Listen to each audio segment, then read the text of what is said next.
whatever they're getting caught up in, and believing out of their own misplacement in that moment of their truth. Yeah. Because the truth is, no one can take your sovereignty. You know, I hear it all the time. Oh, I'm a sovereign being. How dare they? Da da da. And when they're using that very word sovereignty in that respect, out of, you know, the fear of their privacy being taken, and they're not really understanding sovereignty. Yeah.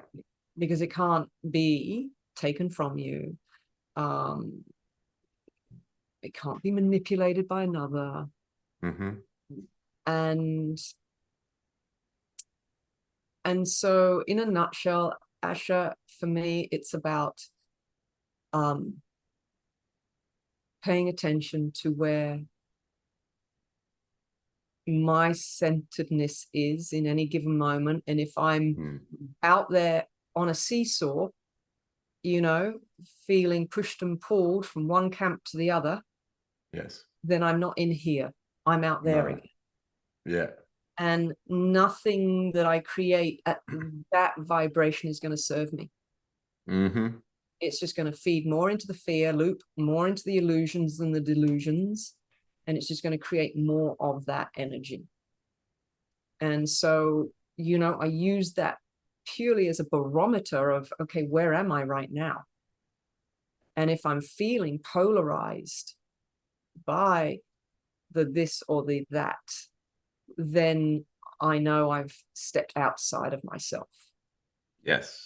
Yeah. And that's where I need to come back in within and make choices for myself, my family, you know, from that space.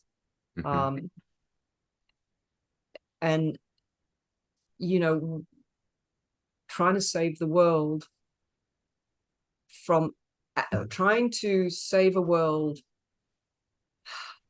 or contribute to the future of where we're going out of a place of fear just creates more chaos and more drama.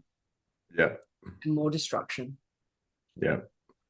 So, you know, if you're wanting to contribute to the greater good and recognize that you are part of the whole, you can be part of the whole and send a rippling effect out there through your fear, or you can be part of the whole and send a rippling effect out of your centeredness.